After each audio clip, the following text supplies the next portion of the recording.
Hey, welcome back to Doug Pagitt Radio on AM 950 and over at DougPagittRadio.com. A little apology. I've been promising you all a lot. This is the proof of live radio. We've been telling you for more than an hour, right? That we were hoping to have the chocolate maven on, and we can't seem to reach her. She cannot be located. No, apparently she has some young kids in the factory, and she's been showing them around, and one of them may have fallen into the into the chocolate well. Yes, or another one ate the everlasting gobstopper that she was told not to eat. She was going to be our own Willy Wonka.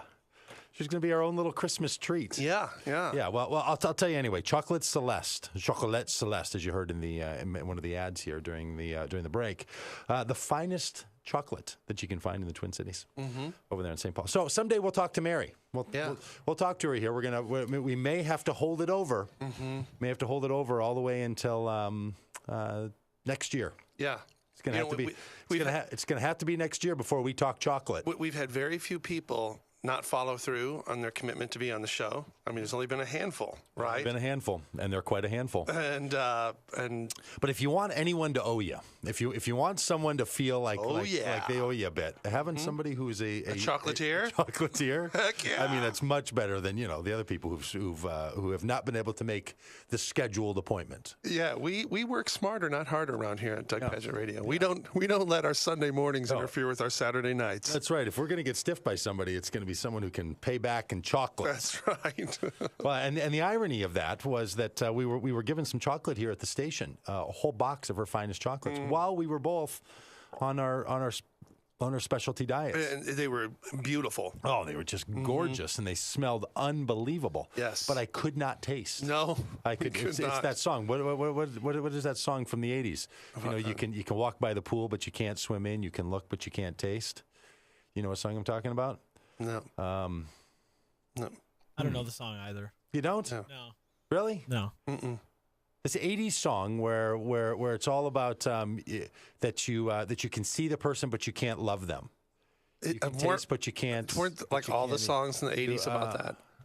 Somebody, 952-946-6205. I got a song now stuck in my head. Yeah. Where you look, but you can't touch. Where you taste, but you can't. But you can't swallow. You know what I'm talking about? Google it, one of the two of you, would you? While you're just sitting there with your very fancy computers in front of you, and let's see if we can. Because if I'm, do you smell toast?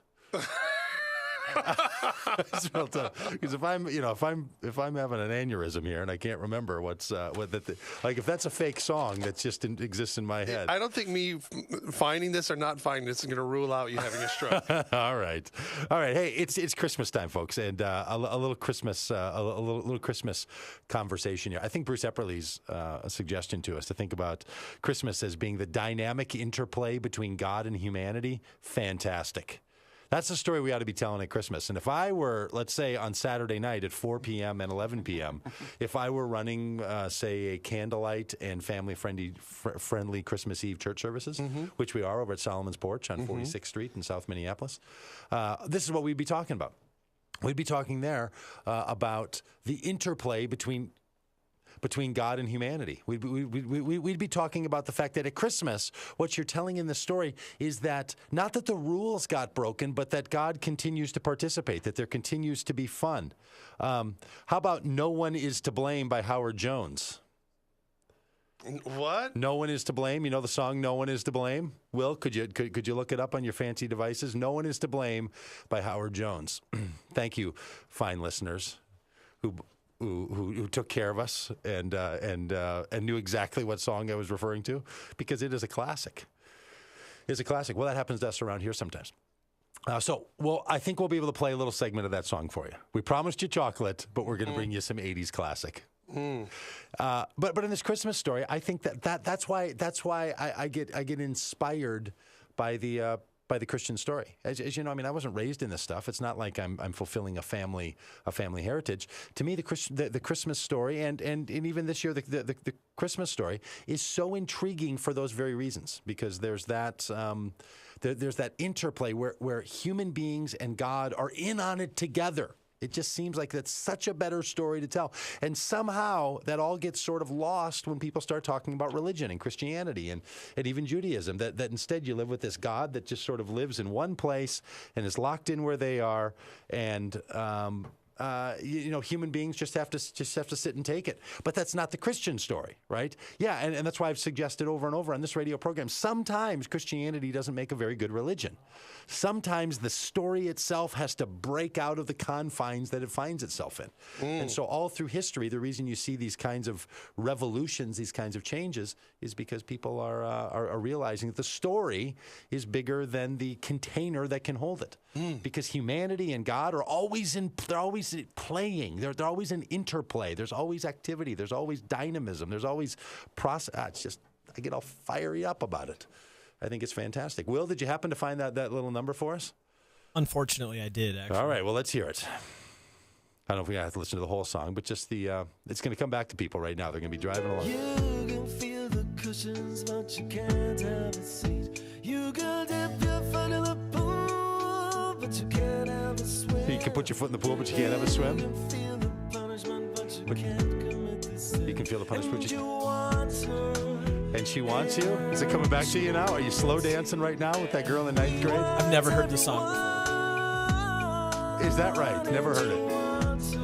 Well, I think it says something about the demographics listening to this show, because my phone's been going crazy with people contacting me with the Howard Jones. And I was happy when I hadn't heard the song ever before. Oh, is that so? Right. Okay. So you feel like somehow that was a detriment? Well, talk to the Chocolate Maven about the fact that we had to go all the way down that road. But that was our experience, that you could smell but you couldn't taste. And this is, and now this isn't just me being, a radio professional making these tie-ins together. That is one of the frustrations that people have with a lot of religion, right? Is that you have that, and that's somewhat of what the song is bringing about, that frustration is worse than anything, where you can look at it, you can smell it, but you can't really taste it. You can't really engage in it. All things of religion are an afterlife kind of time and a kind of place. No one's interested in that I know of.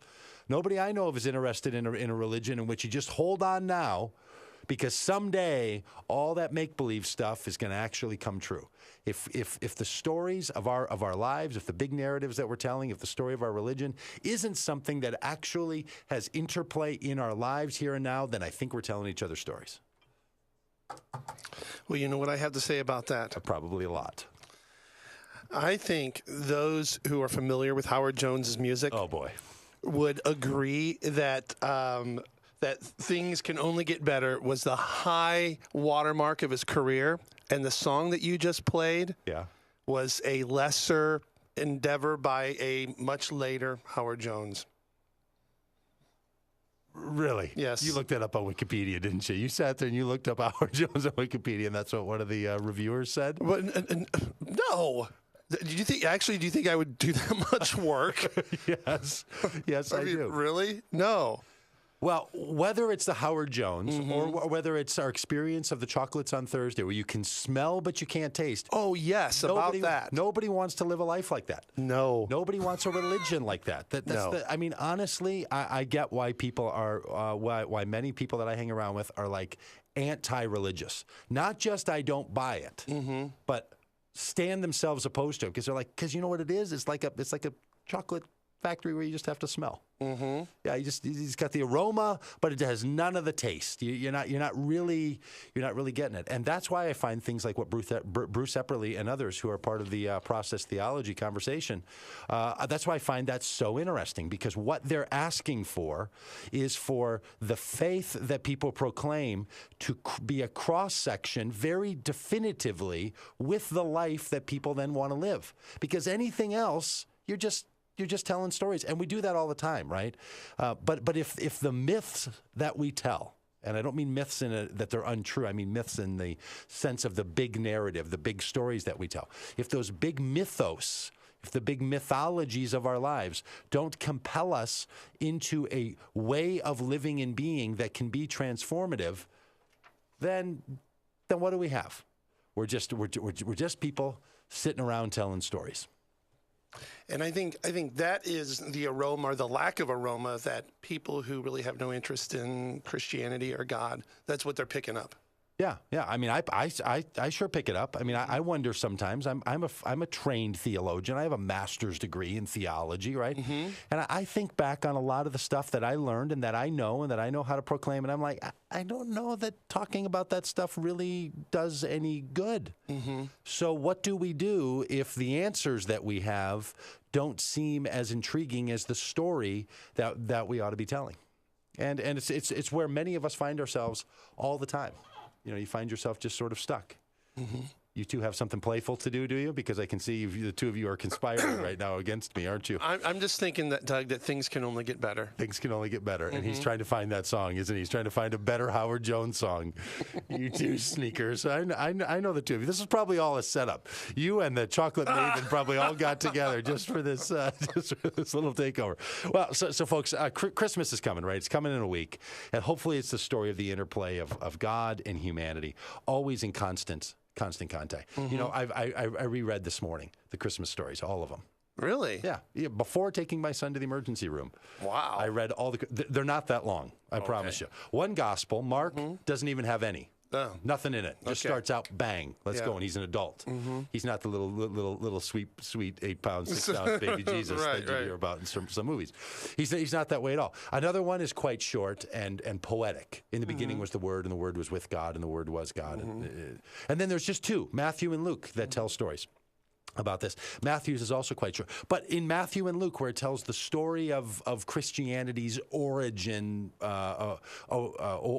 narratives of Jesus, lots of names in that thing, all full of names. Yeah. Not something like, then God just did this thing, but then there were these people, and they were doing these things, and there were other people who were doing these things. Yeah. It's a fantastic story. And I hope it's a story that's not just a 2,000-year-old story, but remains a story even to today. All right, well, you have your little fun your little fun outro. Is this a better Howard Jones song? Oh, please. Howard Jones can always get better. Oh, really? Yeah. Yeah, now it's coming. Oh, so you know this. Uh-huh. Yeah, but you don't know a little... All right, hey, Doug Pagitt Radio, stick around with us. We have the Right On here after the break on AM 950 and DougPagittRadio.com. A Howard Jones outro. 1,000 skeptic hands won't keep us from the things we plan.